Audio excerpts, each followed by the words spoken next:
नमस्कार, हमारी पेशकश में आप सबका स्वागत है। आपके साथ मैं हूं साकिब सुमन। एक झील जिसने कई साल पहले दम तोड़ दिया था, वो झील जो कभी सैलानियों का केंद्र हुआ करती थी, वो झील जिसके बारे में फोकस हरियाणा ने बार बार दिखाया था। अब फोकस हरियाणा की मुहिम रंग लाई है। सरकार ने अब उस झील को एक बार फिर से जिंदा करने की कोशिशें तेज कर दी हैं। जी हां, हम बात कर रहे हैं राजधानी दिल्ली से सटे और कभी पर्यटन का केंद्र रहे बड़खल झील की।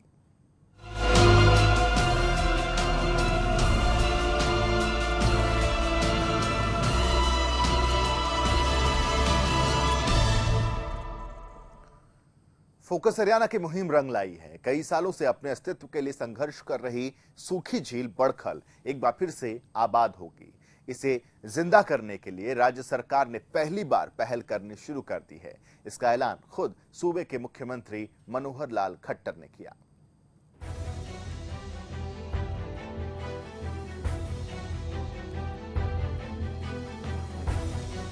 रंग लाई फोकस हरियाणा की मुहिम, फिर से जिंदा होगी बड़खल झील, फिर से लौटेंगे बड़खल में सैलानी, फिर से उठेगी बड़खल झील में तरंगे,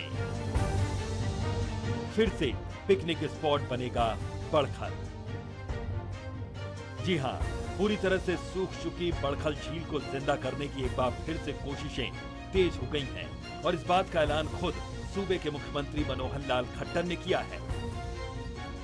कभी पिकनिक स्पॉट रही बड़खल झील को एक बार फिर गुलजार करने और उसके पुराने दिन लौटाने के लिए प्रदेश सरकार की तरफ से सर्वे करवाया जाएगा, जिसके लिए बकायदा पूरी योजना तैयार की जाएगी और इस काम के लिए खुद मुख्यमंत्री मनोहर लाल खट्टर ने 10 लाख रुपए देने का ऐलान भी कर दिया है। बड़खल झील बहुत बड़ा विषय है और मुझे 1998 का याद आ गया जब बड़खल झील पानी की भरी थी।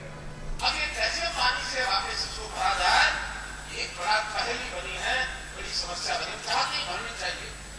ये गुजरात की लाइफलाइन है, इस लाइफलाइन को कैसे जीवित किया जाए, इसके लिए अभी कुछ बड़ी कंपनियों को हमने सर्वे का काम देने का विचार किया और वो सर्वे करेंगे, प्रोजेक्ट रिपोर्ट तैयार करेंगे। इस प्रोजेक्ट रिपोर्ट के लिए एक कंपनी को तैयार किया है जो 10 लाख रुपया लेकर के कभी पर्यटन का खास केंद्र रही बड़खल झील, जिस सूखी हालत में अपने अस्तित्व के लिए संघर्ष कर रही थी, उसे फोकस हरियाणा ने अपने स्पेशल रिपोर्ट के जरिए न केवल प्रमुखता से दिखाया था, बल्कि बड़खल को उसे पुराने स्वरूप में लौटाने के लिए प्रदेश की सरकार का बार बार ध्यान भी खींचा था। फोकस हरियाणा की खबर का असर अब रंग लाया। पहली बार बड़खल झील पर इतना गंभीर दिख रही सरकार इसे जिंदा करने के लिए पहल शुरू कर चुकी है। फोकस हरियाणा संवाददाता जितेंद्र चौधरी ने आपको बताया था कि कैसे बड़खल झील का पानी वहां से दूसरी जगह पर जाकर कृत्रिम झील का रूप ले चुका है। मौके पर जाकर झील की पूरी पड़ताल की गई और इस सूखी झील की पूरी रिपोर्ट आप तक पहुंचाई। प्रदेश सरकार जहां एक तरफ बड़खल झील को जिंदा करने की अपनी कोशिश तेज करने जा रही है, तो वहीं दूसरी तरफ प्रदेश के पर्यटन मंत्री रामविलास शर्मा ने भी फोकस हरियाणा को इस मुहिम का श्रेय देने में कोई कंजूसी नहीं बरती। उन्होंने साफ तौर पर यह माना कि फोकस हरियाणा पर दिखाई गई बड़खल झील के बाद प्रदेश की सरकार सक्रिय हुई, जिसकी वजह से एक बार फिर से बड़खल झील गुलजार हो पाएगी। झील का उद्धार लेकर के उस दिन आपने जितेंद्र बहुत अच्छा दिखाया। जी वो बड़खल झील फिर से आबाद करेंगे, उसमें फिर से पानी का, और दिल्ली के ये नज़दीक है सूरज कुंड का मेला, और ये फोकस टीवी ने इसमें काफ़ी गहराई तक हमको हमारी इस योजना को आप उजागर कर रहे हैं। दिल्ली से सटे फरीदाबाद के बड़खल झील को मुख्यमंत्री मनोहर लाल खट्टर के ऐलान के बाद इसे जिंदा करने की फिर से कोशिश तेज हो गई है। अब देखना है कि पर्यटन का केंद्र रही बड़खल झील कब एक बार फिर से अपने पुराने रंग में लौटती है।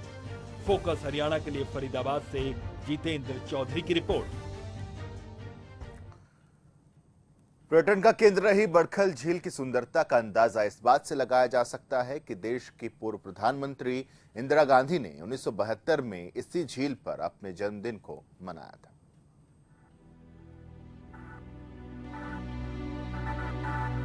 बड़खल एक ऐसी झील जिसकी प्राकृतिक सौंदर्यता देखते ही बनती थी, जिसमें कभी पानी लबालब भरा रहता था और इस झील में आने वाले सैलानी वाटर स्पोर्ट्स का जमकर मजा लेते थे। फरीदाबाद में बनाए गए इस मानव निर्मित झील के पास अरावली पर्वत इस झील की सौंदर्यता में 4 चांद लगाता था और ये जगह दिल्ली एनसीआर के लोगों के लिए पिकनिक का सबसे हॉट स्पॉट माना जाता था। यहाँ पर न सिर्फ दिल्ली के आसपास के लोग आते थे, बल्कि झील का मजा लेने के लिए देश भर से लोग यहाँ पहुंचते थे। यही वजह थी कि फरीदाबाद को लोग बड़खल झील की वजह से जानने लगे थे। फरीदाबाद का बड़खल झील न सिर्फ आम पर्यटकों के लिए आकर्षण का केंद्र रहा, बल्कि अरावली की खूबसूरत वादियों में बने इस झील के प्राकृतिक सौंदर्य का नजारा लेने वालों में पूर्व प्रधानमंत्री इंदिरा गांधी का नाम भी शुमार है।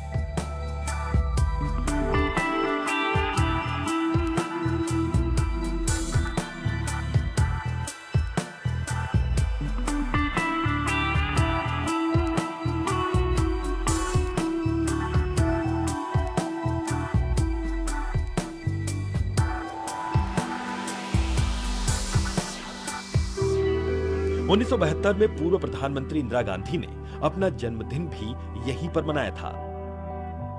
बड़खल पर्यटन स्थल में मौजूद ग्रे फॉल्कन के पास मौजूद मिनी वेट हट्स पर एक पेड़ के नीचे लगे पत्थर पर लिखा है कि 19 नवंबर 1972 को तत्कालीन प्रधानमंत्री इंदिरा गांधी ने अपने जन्मदिन के मौके पर इसे लगाया था। उस दौरान वो 18 और 19 नवंबर यानी 2 दिन बड़खल पर्यटन स्थल में ही रही थी। पर्यटन विभाग अधिकारियों के मुताबिक बड़खल का प्राकृतिक सौंदर्य इंदिरा गांधी को इतना भाया था कि वो यहाँ कई बार अपने पूरे परिवार के साथ भी आईं। इंदिरा गांधी जिस कॉटेज में ठहरती थी, वहां पर झील को बोट से पार कर ही कॉटेज तक जाती थी। उनके साथ तत्कालीन मुख्यमंत्री बंसीलाल भी थे। उनके बड़खल पर्यटन स्थल के प्रति लगाव के चलते यह स्थल तेजी से प्रसिद्ध हुआ था। आज भी लोगों को पसंद है। बरसाती पानी जमा होने से अरावली में बड़खल झील का जन्म हुआ। यहाँ की प्राकृतिक सुंदरता को देखते हुए हरियाणा टूरिज्म ने इसे विकसित किया। बड़खल झील न केवल एनसीआर बल्कि दिल्ली और आसपास के राज्यों में भी काफी मशहूर थी, लेकिन 2006 में यह झील सूख गई। 40 एकड़ से ज्यादा में फैली बड़खल झील में मछली पालन का ठेका भी छोड़ा जाता था। उछलती मछलियों के बीच हर कोई बोटिंग का मजा लेना चाहता था। झील के सूख जाने के बाद आज भी लोगों का बड़खल झील के प्रति आकर्षण कम नहीं हुआ है। जब छोटे थे हम बतकल लेक जाते थे घूमने, और अब अगर कोई उधर जाता है बतकल लेक पे तो कोई विश्वास ही नहीं कर सकता कि एक जमाने वहां पर पानी भी हुआ करता था। यहाँ की प्राकृतिक खूबसूरती लोगों को खींच लाती है। वर्तमान में यहाँ अलग अलग रेस्टोरेंट चल रहे हैं, वहीं ठहरने की भी सुविधा है। लेकिन आज ये झील अपने अस्तित्व को पूरी तरह से खो चुकी है।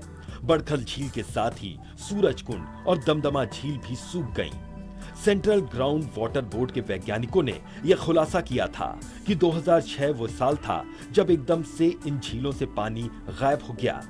आज तक बड़खल झील खुद को भरे जाने की बाट जो रही है। बड़खल झील का नजारा भी दशकों पहले इसी तरीके का नजर आता था, लेकिन आपको बता दें ये बड़खल झील का नजारा नहीं है। अरावली में इस वक्त हम मौजूद हैं और ये अरावली की पहाड़ियों में, जहां पर प्राकृतिक वनस्पति होनी चाहिए थी, प्राकृतिक जंगल होने चाहिए थे, वहां अवैध खनन के कारण बनी ये अवैध झील है, जो अलग अलग तरीके से पानी के इकट्ठा होने की वजह से यहाँ आज इस तरीके का रूप ले चुकी हैं।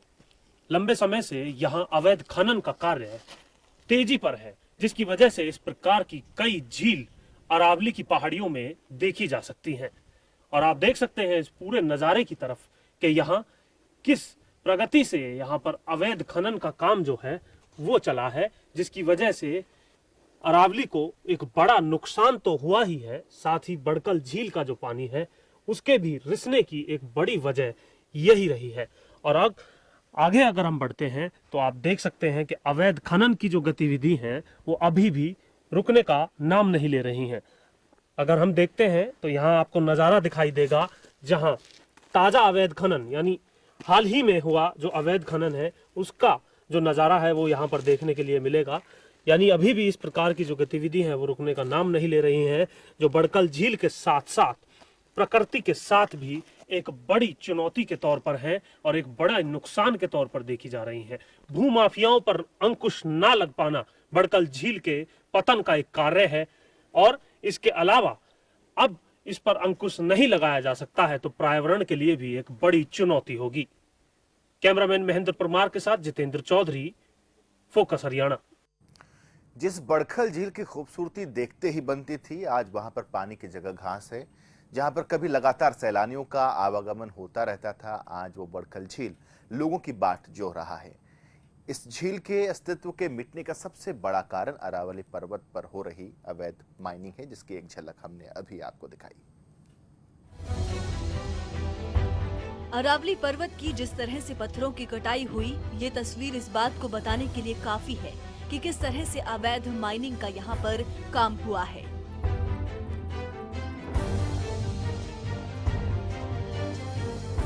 अरावली पर्वत पर हुई इस अवैध माइनिंग ने फरीदाबाद की बड़खल झील के अस्तित्व को ही पूरी तरह से खत्म कर दिया। अरावली की पहाड़ियों में अंदर आने के लिए प्रतिबंध लगाया गया है, जहां से बड़े वाहन किसी भी तरीके से अंदर आ जा नहीं सकते।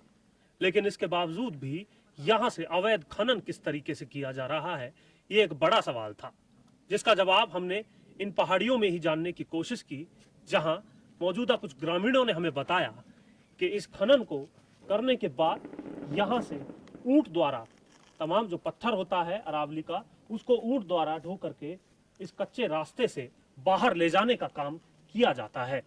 यानी खनन के लिए अलग अलग तरीकों का इस्तेमाल यहाँ पर किया जा रहा है और खनन रुकने का नाम नहीं ले रहा है। चाहे चार पहिया जो वाहन है बड़े, उन पर रोक लगा दी हो, लेकिन यहाँ ऊंटों के द्वारा इस खनन को अभी भी अंजाम दिया जा रहा है। यहाँ पर अवैध माइनिंग का काम पिछले काफी समय से जोरों पर है।